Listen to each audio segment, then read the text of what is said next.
RSS ശാഖയിൽ നടന്ന പീഡനത്തിന്റെ ബാക്കിപത്രമായിട്ട് അതുൽ എന്ന സഹോദരൻ മരണപ്പെട്ടു. പീഡനത്തിന്റെ മറ്റു വശങ്ങളോ RSSന്റെ മറ്റ് വിഷയങ്ങളോ അല്ല നമ്മൾ ഇവിടെ സംസാരിക്കുന്നത്. സ്വാഭാവികമായിട്ടും ഒരു പീഡനം നടന്ന് ഒരു വ്യക്തി ആ വിഷയത്തെക്കുറിച്ച് ഉന്നയിക്കുകയാണെങ്കിൽ സ്വാഭാവികമായിട്ടും ആ വ്യക്തിക്കെതിരെ വലിയ കടന്നാക്രമണം ഏതു സംഘടനയാണോ അധിക്ഷേപിച്ചത്, ഏത് സംഘടനാ പ്രവർത്തകനെയാണോ അധിക്ഷേപിച്ചത്, ആ സംഘടനയിൽ നിന്നും ഉണ്ടാവുക സ്വാഭാവികമാണ്. അത് നമ്മൾ ഇന്ന് കണ്ടുകൊണ്ടിരിക്കുന്നു. പക്ഷേ അതുലിനെതിരെ അതുൽ പറഞ്ഞ സത്യമാണ് എന്ന് തെളിയിക്കുവാൻ വേണ്ടി അദ്ദേഹത്തിന് മരിക്കേണ്ടി വന്നു.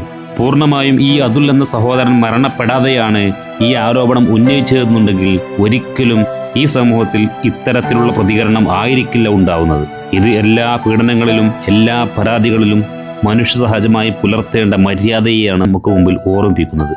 കാരണം മരണപ്പെട്ട അതുൽ അല്ലാത്ത, ആത്മഹത്യ ചെയ്ത അതുൽ അല്ലാത്ത ഒരുപാട് നിരപരാധികളായിട്ടുള്ള അതല്ലെങ്കിൽ വ്യക്തിമായിട്ടുള്ള പീഡനത്തിനോ അതല്ലെങ്കിൽ മറ്റെന്തെങ്കിലും ബുദ്ധിമുട്ടിനോ ഇരയായിട്ടുള്ള ഒരുപാട് മനുഷ്യർ നമുക്കിടയിലുണ്ട്.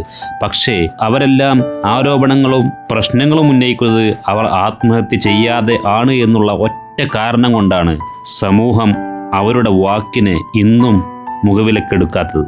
ജീവിച്ചിരിക്കുന്ന ഒരുപാട് അതുല്യമാർ നമുക്കിടയിലുണ്ട്. അവർ പലതരത്തിലുള്ള വിഷയങ്ങളും ഉന്നയിക്കുന്നുണ്ട്.